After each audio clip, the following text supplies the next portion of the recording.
Oyuwa, Honorable Pius, Alile, Eima, Lelere, Lumwe, Otwe, Ogoyeme, Notuwa. Oi, Honorable Pius Alile, Uselu, Anna BMN 52 years ago. Olua Primary School, Eyo. Malama Moboye, private school. Even Johnny for an idea Adolo College. Even Johnny for another area University of Benin, Cape Paria Webo. Even say we born with do school by school. A degree of able to a master's degree. Amen. Ogo me fake one. Iwa won obo. Ave ni won ka boy school. Iwa when is zebo iwa gwa zebo.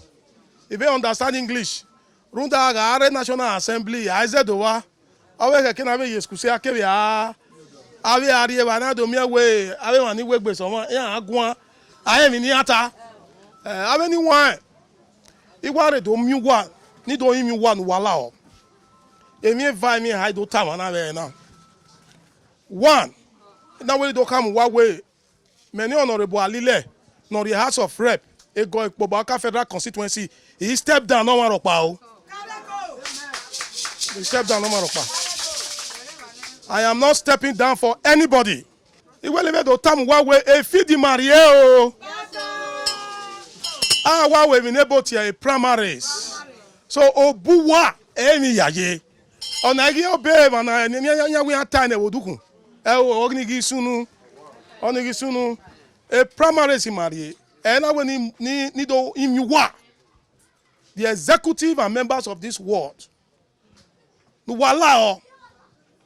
No wa yo boy me yeke runda imai wu kode 2002 we cancel again Dagbon na re cancel as our chairman wa we cancel again maka bo wa perform and he remain a council ni ma again still remain the best today 2002 so anyone since then one day he go me ya win the community.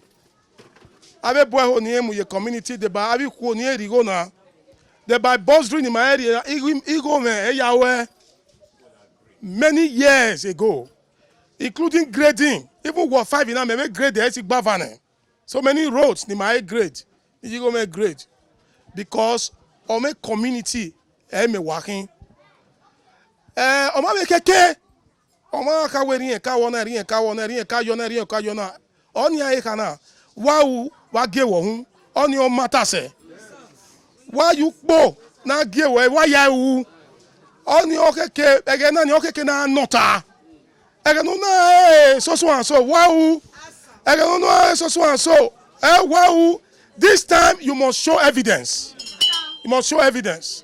oni o se ni mana lele word kian magare wo 10 no there like ma be ri ma na di ma do lu wa ma do imi wa nu wala o o me bo ti recycling our recycling one so our recycling a position a public office o garun pa aga be try na ga be try one again so me ware ni do imi wa nu wa try again nu wala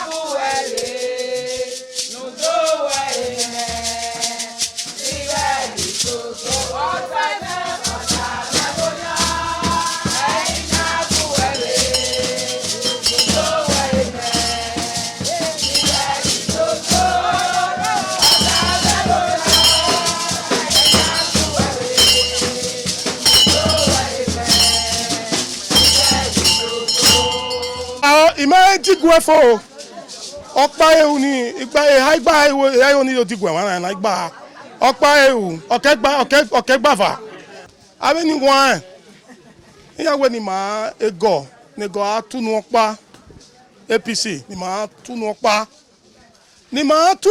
to what direction na tunu okpa oge baby no abi oge light magwa lo anyone am I doesn't want to because walk away at the appropriate time. A leaders here gugwagwaven wire where.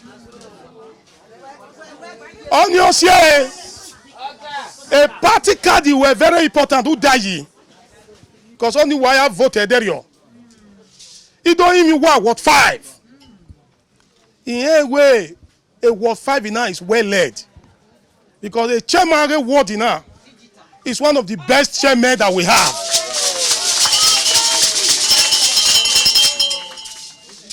The ESCO and the leaders of this world, he was a on your say in a way, me a imo so se manen do guagwa. Nu wala o. Nu wale riege kere ni me. Wa be damemege. E man so ye chairman igba. Yan ye House of Assembly. Igba upa. The second one. Obaseki win this one here in. Oni my kame. Mama Obaseki. So, obe keke, oge repina, oga bujana, why we give, why we trust, no deliver no wa. Ime what time we are lavanine. Every 6 months, eka ya arigo ni kwo, eka ya arigo ni pia. Oni matie, nebotie empowerment. Every 6 months. Imelere wanania. Ya be empower Arueva.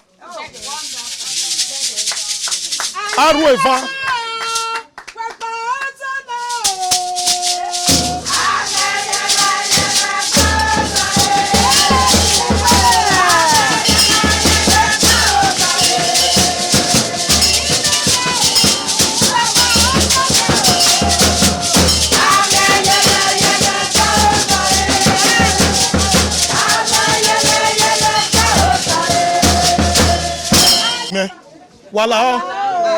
Wa voti me.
Anyone, it's time about where you empower Rueva because I want empowerment. Ima warigo ne ma what another one. Ima rigo ne kuo. Ima rigo ni pia. My borrow here bank. My jania ni ariye buy. Igo ni ya dweki. Una ye 20,000 dweki. Una le me 20,000 no de buy 10 ki be temu. Atemu. Na. You only empower Arueva. Me word now. When you don't come one way, who want to your boy on a yeke, in a me ticket in there, Yahweh bear you one of the Pomua. Yahweh bear you one. No, why you bad deaf for. So, on behalf of Honorable Pius Alile, our woman leader will present this to you. APC! Alile Foray! Yahweh say, Madam. God bless you. On behalf of Honorable Pius Alile Coalition, present this money to you. It's not borrow and free money. Go and add it to your business. And the business will go from strength to strength. God bless you. God bless you. God bless you.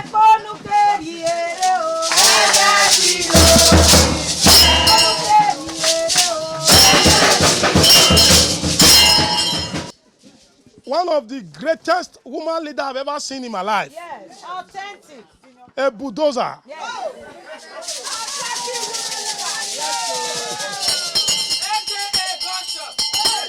Iron lady. AKA Iron Lady. Yeah, our water woman leader, princess. Yes, so. Not Princess Igona. On behalf of Pius Alile Coalition is giving you this money to add to your business. Alile ga yo bokame o. Alile ga yo bokikwo. Alile la gbogbo.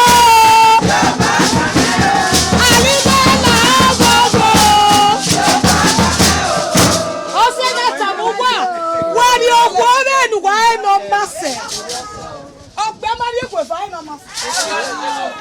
Why wawese walao wa vote in a Pius Alile walao.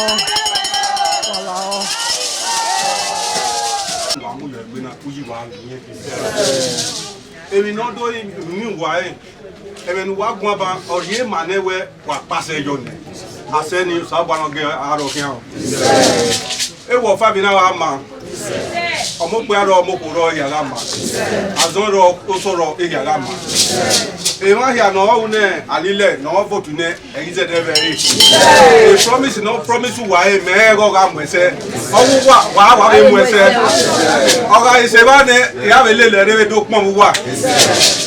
Alile o kenu die na o bọ̀wọ̀ ya sọ ẹ̀ àti àpòyọ̀ ẹ̀ o sọ àpòyọ̀ ẹ̀.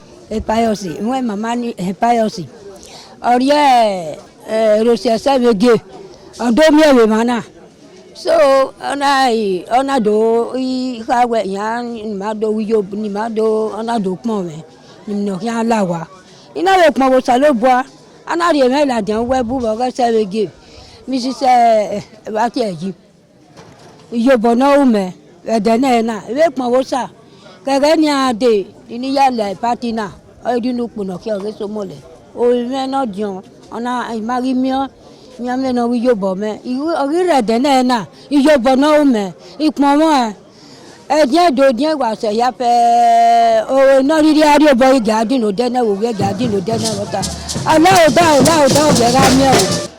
You see them now, the way they're happy for their mind, the way they receive us well. This word is a very important word to me. You know, the ESCO and all the members of our party when they this word, they'll be very good people. You know, if you see the way that they receive me, you go, no, say, this word not for me. The two words, when we don't visit, I know say they be for me. Word 10 and word 5. Tomorrow we dey go word 2 and word 8. Then we dey go tomorrow. So we go follow all and go tell them the message when we dey carry come. Say, make they try us. Make they give us chance. You understand?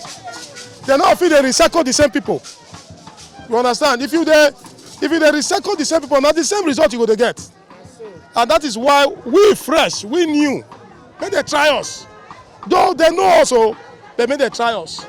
So, and they are very happy to receive me, and they promise me, say they go support me. So I don't doubt them. So that is the true position of that one.